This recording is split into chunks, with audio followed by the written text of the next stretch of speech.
আসসালামু আলাইকুম। আপনারা কেমন আছেন? আশা করি সবাই ভালো আছেন। আমি যুক্তরাষ্ট্রের নিউ ইয়র্ক থেকে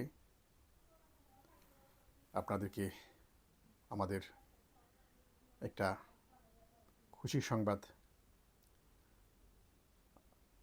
দেওয়ার জন্য আজকের এই ভিডিও। তো খুশিটা হচ্ছে গিয়ে যে আমাদের প্রেসিডেন্ট ডোনাল্ড ট্রাম্প আগামীকাল আমেরিকার ৪৭তম প্রেসিডেন্ট হিসাবে দায়িত্ব গ্রহণ করতে যাচ্ছেন। তার এই দায়িত্ব গ্রহণের মধ্য দিয়ে সারা বিশ্বের আগামী দিনের রাজনীতি, আগামী দিনের অর্থনীতি কীরকম হবে এ বিষয়ে সারা বিশ্বের মানুষের একটা প্রত্যাশা আছে। মানুষ আমাদের প্রেসিডেন্টের দিকে তাকিয়ে আছে যে প্রেসিডেন্ট ওনার কার্যক্রমের মাধ্যমে সারা বিশ্বের মানুষের জন্য উনি কি করতে পারেন, ওনার কি পরিকল্পনা। এবং প্রথম দিনই উনি অনেকগুলো চমক রেখেছেন যে অনেকগুলো গুরুত্বপূর্ণ বিষয় যুক্তরাষ্ট্র প্লাস সারা বিশ্বের বিভিন্ন বিষয়ে উনি অনেকগুলো নির্বাহী আদেশে স্বাক্ষর করবেন। এবং এইসব নির্বাহী আদেশের মধ্যে রয়েছে আপনার বিশেষ করে আমাদের বিশ্বে ছড়িয়ে ছিটে থাকা অনেকগুলো দেশের সাথে যুদ্ধ, যে যুদ্ধগুলোতে অনেকগুলো যুদ্ধেই আপনার যুক্তরাষ্ট্রের আর্থিক সহ বিভিন্ন বিষয়ে সহযোগিতা পরামর্শ আছে। এবং এইসব যুদ্ধের কারণে কিন্তু সারা বিশ্বে একটা টালমাটাল একটা অবস্থা সৃষ্টি হয়েছে।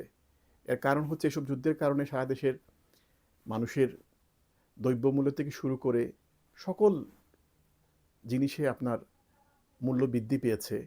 এবং মানুষ মনে করে যে এসব যুদ্ধ যদি থেমে যায় তাহলে সারা বিশ্বে অনেকটা শান্তি ফিরে আসবে। তো এইসব শান্তি ফিরিয়ে আনার জন্য একজন বটগাছ দরকার। আর এই বটগাছটাকে মার্কিন প্রেসিডেন্ট ডোনাল্ড ট্রাম্প। এখন ডোনাল্ড ট্রাম্প কী কারণে উনি বটগাছ? কারণ যুক্তরাষ্ট্রকে বিশ্বের মোড়ল বলা হয়। যুক্তরাষ্ট্র হচ্ছে এমন একটি দেশ যে দেশ অর্থনীতি থেকে শুরু করে সর্বদিক দিয়ে বিশ্বের অন্যতম। এদেশের প্রেসিডেন্ট যদি কোনো দেশকে কোনো কিছু বলে, সেই দেশ তার কথাকে হয়তো নাও শুনতে পারে, কিন্তু এটা খুব কমই হয় যে যুক্তরাষ্ট্রের প্রেসিডেন্ট কোনো দেশকে কোনো কিছু আহ্বান করলে সেই দেশ যুক্তরাষ্ট্রের প্রেসিডেন্টের কথা মানে এড়িয়ে যায়। এটা খুব কমই সংখ্যক দেশ সেটা করে থাকে। এবং যে দেশ এড়িয়ে যায় সেই দেশের যে কী পরিস্থিতি হয় আমরা সবাই অতীতে দেখেছি। তো ডোনাল্ড ট্রাম্প উনি দায়িত্ব গ্রহণের আগেই কিন্তু উনি ওনার কার্যক্রম শুরু করেছেন। বিভিন্ন দেশে ওনার পছন্দের রাষ্ট্রদূতকে উনি নিয়োগ দিয়েছেন। এবং বিগত প্রেসিডেন্টের নিয়োগে যে বিভিন্ন দেশের রাষ্ট্রদূত ছিলেন তাদেরকে উনি ফিরিয়ে এনেছেন। এবং বিগত সরকারের সময় যে রাষ্ট্রদূতরা বিভিন্ন দেশে আপনার অতি উৎসাহী হয়ে বিশৃঙ্খলা সৃষ্টি করেছেন, রাজনৈতিক দলের মধ্যে বিভেদ সৃষ্টি করেছেন, এরকম কিছু রাষ্ট্রদূতরে কিন্তু উনি নির্দেশ দিয়ে উনি পদত্যাগ করিয়েছেন। এখন একজন প্রেসিডেন্ট দায়িত্ব নেওয়ার আগে যে ওনার যে কার্যক্রম, ওনার এই কার্যক্রমের কারণেই কিন্তু সবাই বলাবলি করতেছে যে প্রেসিডেন্ট ডোনাল্ড ট্রাম্পের খেলা শুরু।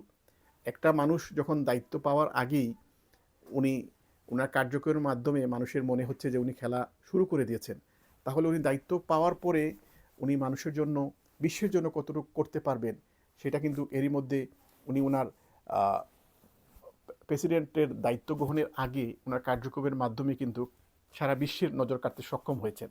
তো আমরা যারা যুক্তরাষ্ট্রে আছি আমাদেরও প্রত্যাশা আমাদের নতুন প্রেসিডেন্ট আমাদের অর্থনীতি, আমাদের শিক্ষা, স্বাস্থ্য সহ সর্বক্ষেত্রে আমেরিকার নাগরিকরা যে সকল সুযোগ সুবিধা পেয়ে থাকেন আগামী দিনে তার চেয়ে আরও বেশি আমরা পাবো, সেই আশা প্রত্যাশা নিয়েই কিন্তু যুক্তরাষ্ট্রের মানুষ ওনাকে দ্বিতীয়বারের মতন প্রেসিডেন্ট নির্বাচিত করেছে।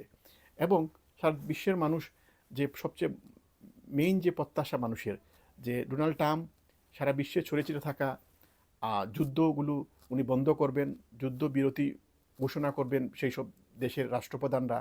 এবং একজন অভিভাবক হিসাবে ডোনাল্ড ট্রাম্প কিন্তু সেই কাজটা করতে পারবেন। সারা বিশ্বের মানুষ সেই আশা এবং প্রত্যাশা এবং ওনার প্রতি সেই বিশ্বাস আছে, আমাদেরও সেই বিশ্বাস আছে।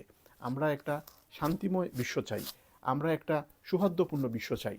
সেই শান্তি ও সৌহার্দ্যপূর্ণের মূল হাতিয়ারই হবেন আমাদের প্রেসিডেন্ট ডোনাল্ড ট্রাম্প।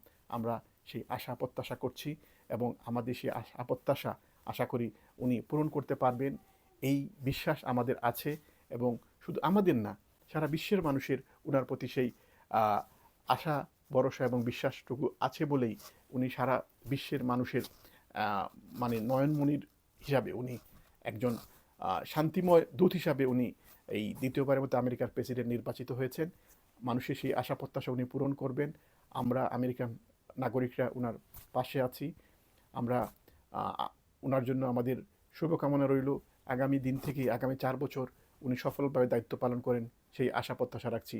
আপনারা ভালো থাকবেন, সুস্থ রাখবেন। আল্লাহ হাফিজ। আসসালামু আলাইকুম।